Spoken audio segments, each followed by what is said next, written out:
बिस्मिल्लाहिर्रहमानिर्रहीम। अस्सलाम वालेकुम नाज़रीन, लाखों करोड़ों दरूद हजूर अकरम सल्लल्लाहु अलैहि वसल्लम की ज़ात पर। आज जुम्मा का दिन है। आज के दिन की जो खबरें हैं वो मैं आपके साथ, आपको पता है कि 3 से 4 दिन गुजर गए जब ये एक बेंच बना 9 रुकनी, तो पीडीएम ने, पीडीएम की जमातों ने और तमाम इत्तेहादियों ने एक शोर शराबा शुरू कर दिया, जिसके अंदर मरियम नवाज सर फहरिस्त थी।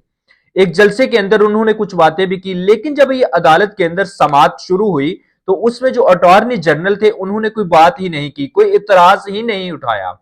अदलिया पर हमले बाहिर करते हैं लेकिन इतराज नहीं उठाते। नून लीग का ये वतीरा है शुरू से। आज अरशाद भट्टी साहब ने अभी कुछ देर कबल एक ट्वीट की, वो ट्वीट मैं आपको पढ़कर सुनाता हूं पहले, फिर अगली बात करते हैं। बड़ी इंटरेस्टिंग खबरें हैं जो मैं आपके साथ शेयर करनी है। और एक मैं आपको चीज बताता चलूं कि लाहौर के अंदर एक सर्वे करवाया गया, उस सर्वे के अंदर बताया गया कि जो 29 हलकों में इलेक्शन होने हैं, अगर वो इलेक्शन होते हैं तो 24 हलके यानी कि 24 सीटें जो हैं वो तहरीक इंसाफ ले जाएगी, पीटीआई ले जाएगी। तो इस वजह से नून लीग जो है वो इलेक्शन रुकवाना चाहती है, पीडीएम नहीं चाहती कि इलेक्शन हो। और इसी पर इत्तेहादियों का एक इजलास भी बुलाया है जनाब शहबाज शरीफ साहब ने। और शहबाज शरीफ साहब की जो क्यादत है, यानी कि जो मियां नवाज शरीफ साहब हैं, वो उसके अंदर शायद जूम के थ्रू मीटिंग के अंदर शिरकत करेंगे और बताया जाएगा, इत्तेहादियों से हलफ लिया जाएगा कि क्या आप हमारे साथ हैं। आईनी तौर पर तमाम तकाजे पूरे करते हुए ये हलफ लिया जाएगा। असल में इसका मकसद ये होगा, ये बताना है कि जनाब आप किसी भी तरह हमें छोड़ कर नहीं जाएंगे, यानी कि इलेक्शन रुकवाने के लिए, इलेक्शन ना होने के लिए आप हमारे साथ हैं। मकसद सिर्फ यह है कि इलेक्शन ना हो, और इस पर उन्होंने हलफ लेना है। तो ये एक सर्वे करवाया गया कि 24 हलके तहरीक इंसाफ हासिल करेगी।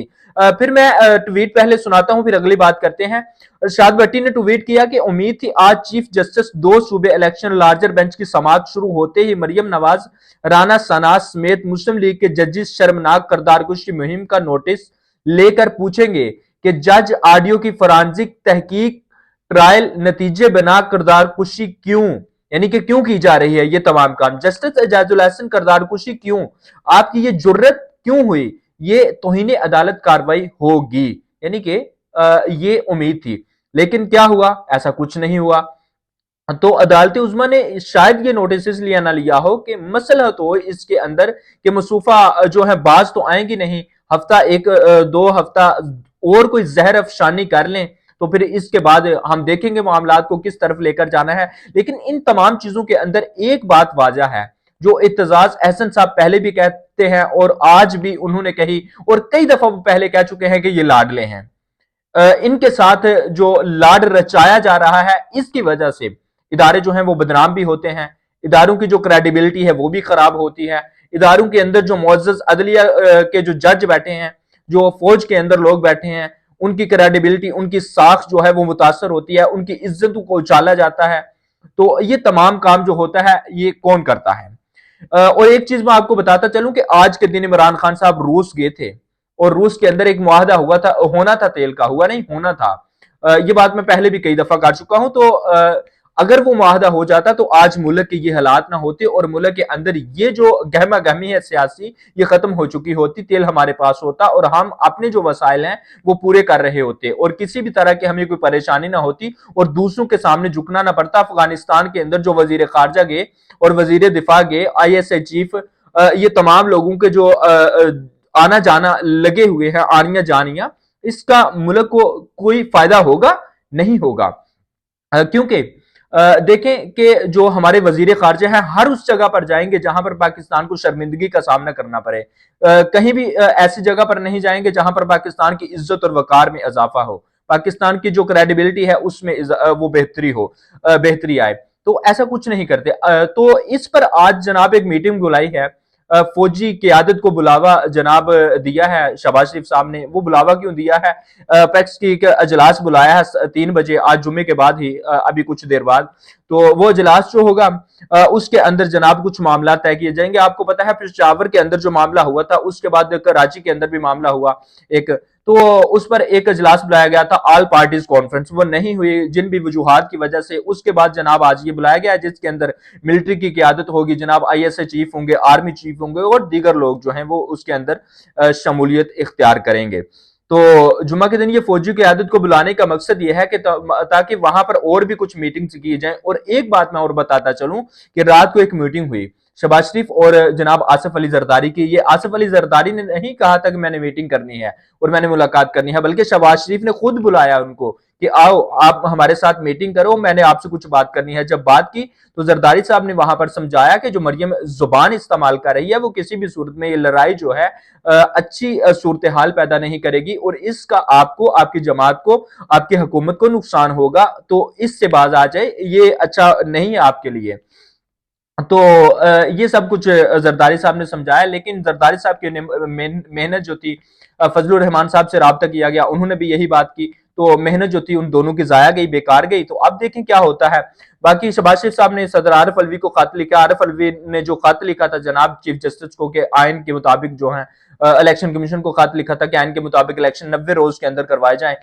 سارا جو معاملہ ہے، ساری جو جڑ ہے وہ الیکشن ہے اس فساد کی، جو سیاسی فساد ہے. تو اس سیاسی فساد کو ختم کرنے کے لیے اگر الیکشن کروا دیے جائیں تو شاید ملک کے حالات بہتر ہو جائیں، بلکہ ڈیفینیٹلی ہو جائیں گے. یہ ایکچول میں اگر حالات خراب کرنے کا کوئی ذمہ دار ہے تو وہ الیکشن رکوانے والے ہیں. تو الیکشن کون رکوا رہا ہے؟ یہ پی ڈی ایم کی حکومتیں یہ نہیں چاہتی، کیونکہ نواز شریف کو بلانا ہے، اس ملک کے اندر فساد کچھ نہ کچھ کروانا ہے، ملک کے حالات کو خراب کرانا ہے، اور سب کچھ کروا کے پھر سکون سے بیٹھ جانا ہے. تو یہ سب کروانے کے لیے جناب یہ ایکٹیو ہیں، اور آج بھی اور ہمیشہ. پھر اس کے بعد میں آپ کو کچھ بتا دوں کہ جناب ایک جو لوگ قید تھے، جو جیل برو تحریک کے 24 لوگ جناب، لیا میں 24، بکر میں، راجن پور میں 25، اور اعظم سواتی صاحب، رحیم یار خان، مراد راز، ڈی جی خان، ولید اقبال لیا، اسد عمر راجن پور، اور محمود قریشی صاحب جو ہیں وہ جناب اٹک کے اندر. یہ تمام لوگ، اور بھی آج بہت ساری جو اس طرح کی ڈیولپمنٹس تھی وہ ہو رہی ہیں اور ہونے بھی جا رہی ہیں. پھر اس کے علاوہ جناب اور بھی میں آپ کو کچھ چیزیں آپ کے ساتھ شیئر کرنی تھی، لیکن آج ایک گرفتاری وارنٹ بھی جاری ہوئے جناب. گجرانوالہ کی عدالت انسداد دہشت گردی نے ایف آئی آر ایک چیف سیکرٹری کے خلاف رانا ثناء اللہ نے زبان استعمال کی تھی، اس وجہ سے یہ مقدمہ ہوا تھا جناب گجرات کے اندر. مصدقہ مقدمہ جو ہے کافلی کے مقامی رہنما نے کروایا تھا. یہ تو 7 مارچ کو گرفتار کر کے پیش کرنے کا حکم دیا ہے جناب عدالت نے پولیس کو. تو 5 اگست کو 2022 کو جب تحریک انصاف کی حکومت تھی، یہ مقدمہ ہوا تھا. یہ مقدمہ جو ہے تب کروایا گیا تھا، لیکن اب اس کا جو ریئیکشن ہے، عدالت نے کچھ پھینٹی بھی لگائی ہے الفاظ کے ذریعے سے پولیس کو کہ آپ نے کس طرح یہ مقدمہ خارج کیا تھا. تو دیکھیں اب کیا ہوتا ہے. ظاہر ہے وفاقی وزیر داخلہ ان کے خلاف کچھ بھی نہیں ہوگا، ویسے بھی طاقتور ہیں، اور طاقت کے ایوانوں میں ان کے جو ہیں جناب آج کل تبلے جو ہیں وہ بج رہے ہیں، اور کسی بھی طرح ان کو کوئی نقصان بھی نہیں پہنچا سکتا، کیونکہ حکومت ان کی ہے، ادارے ان کی ہے، آئین ان کا ہے، قانونی اور غیر قانونی طریقے سے وہ کچھ بھی کر سکتے ہیں. کیونکہ تمام سیاسی پارٹیاں، تمام جو لوگ ہیں وہ جب پھنس جاتے ہیں کہیں تو آئینی طریقے استعمال کرتے ہوئے کچھ نہ کچھ کروا لیتے ہیں، اور اگر کہیں پر آئین نہ چلے تو پھر غیر آئینی طریقہ بھی اپناتے ہیں. اب تک لیے اتنا ہی، مجھے اجازت دیجیے. اپنا بہت سارا خیال رکھیے گا. اللہ حافظ ناصر.